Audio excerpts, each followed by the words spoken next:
Hello guys, हमारे channel study point में आपका फिर से स्वागत है। आज हम लोग एक्सरसाइज 3.2 शुरू करेंगे। इससे पहले हम आपको ये बता देते हैं, कल हमने संगत युग्म और असंगत युग्म के बारे में आपको बताया था।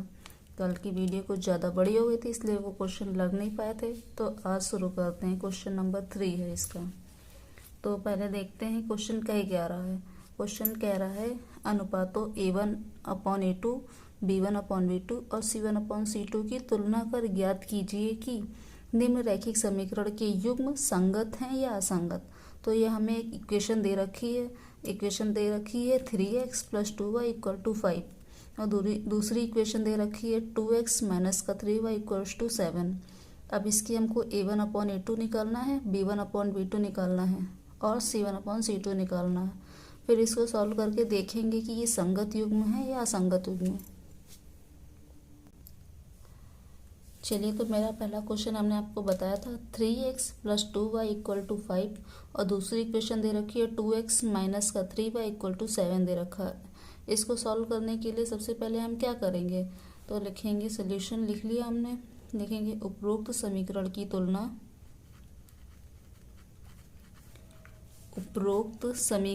तुलना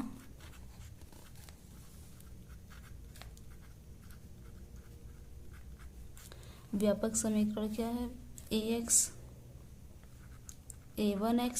+ b1y + c = 0, a2x + b2y + c2 = 0। ये हमारा व्यापक समीकरण है। तो उपरोक्त समीकरण की तुलना जब हमने a1x + b1y + c1 = 0 से करेंगे और a2x + b2y + c2 = 0 से करी, तो हमको यहाँ से मिला क्या है, a1 हमको यहाँ से मिल जाएगा 3, b1 मिलेगा यहाँ से 2 और जो c1 है मेरा वो यहाँ से मिल गया 5। अब उसके बाद में a2 जो मिलेगा यहाँ से ये आएगा 2, b2 आ जाएगा यहाँ से -3 और c2 जो आ जाएगा वो होएगा 7। तो हम A1/A2 निकाल लेंगे। A1/A2 आ जाएगा 3/2 और B1/B2 जो आएगा वो मेरा आ जाएगा 2/-3 और जो C1/C2 आएगा वो आ जाएगा 5/7। अब हमको ये बताना है ये संगत है या असंगत। इसके लिए देखते हैं A1/A2 की वैल्यू जो है बराबर नहीं है B1/B2 के, ये बराबर नहीं है। इधर देख लेते हैं, ये हमको दे रखी 3/2 दे रखी है और ये 2/3 दे रखी है। ये नहीं, ये दोनों इक्वल नहीं हैं। तो जब ये हमारे इक्वल नहीं होगी तो ग्राफ की जो रेखाएं होंगी वो प्रतिच्छेद करेंगी और समीकरण युग्म जो होगा वो संगत होएगा। तो इसलिए हम लिख लेते हैं, चूँकि ग्राफ की रेखाएं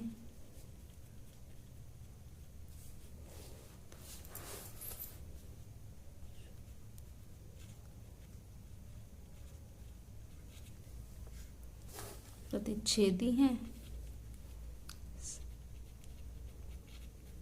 समीकरण युग्म जो होगा हमारा वो संगत होएगा।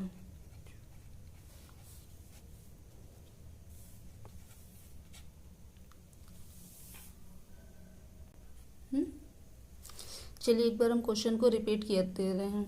हमारी इक्वेशन दे रखी थी 3x + 2y = 5 और जो दूसरी इक्वेशन दे रखी थी वो है 2x - 3y = 7।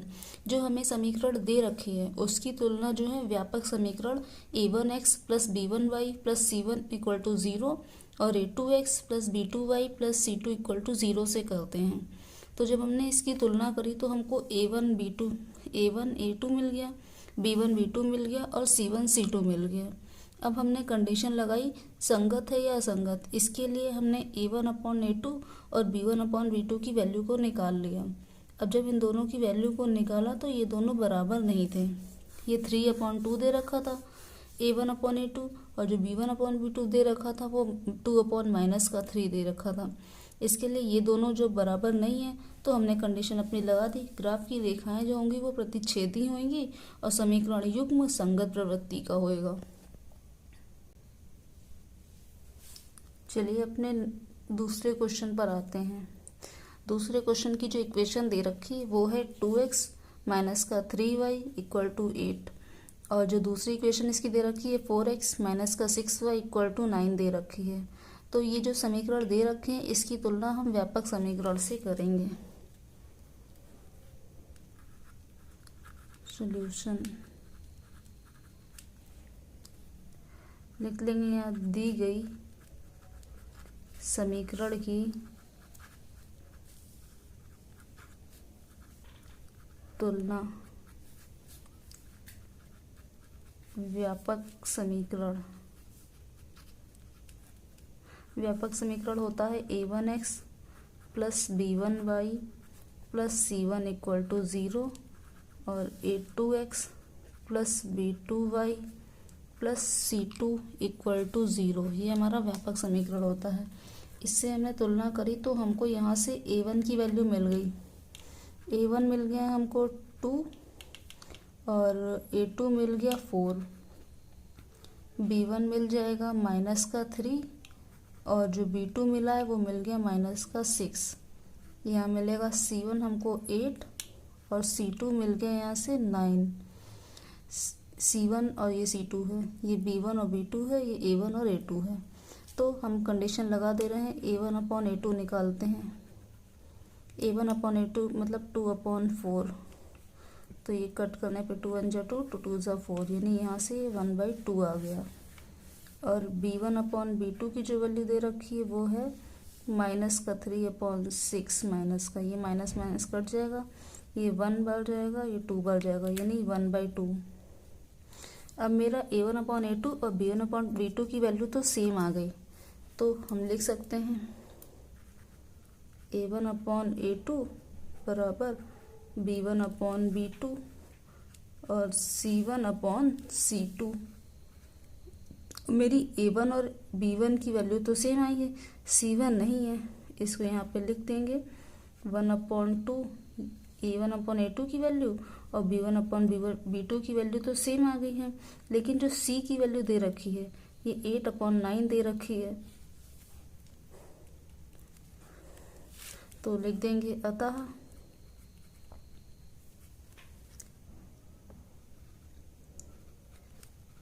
इन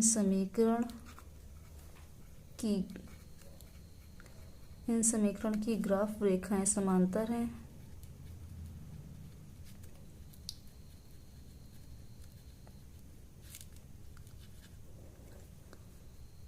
इसलिए समीकरण युग्म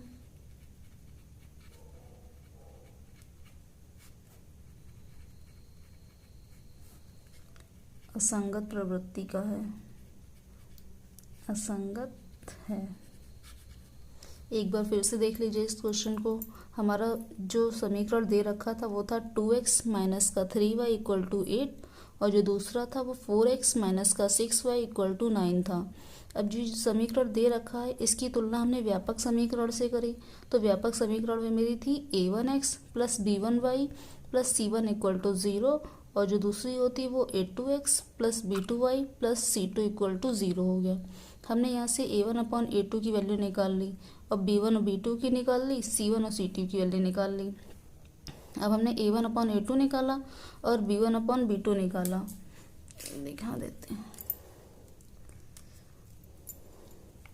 अब हमने यहाँ पे जैसे a1/a2 निकाल लिया, a1/a2 निकाल लिया और यहाँ से ये b1/b2 निकाल लिया, तो जो मेरी वैल्यू आई 1/2 आई है और ये 1/2 आई है। अब मेरी a1/a2 और b1/b2 की वैल्यू सेम आई थी और c1/c2 नहीं थी, इसलिए इज नॉट इक्वल का साइन लगा दिए। यहाँ पे दोनों की वैल्यू पुट कर दी, तो इससे हमको पता चल गया है कि a1/a2 और b1/b2 बराबर आया है, c1/c2 बराबर नहीं आया है। इसलिए हमने लिख दिया है इन समीकरण की जो ग्राफ रेखाएं हैं वो समांतर है और जो समीकरण का युग्म है वो असंगत है।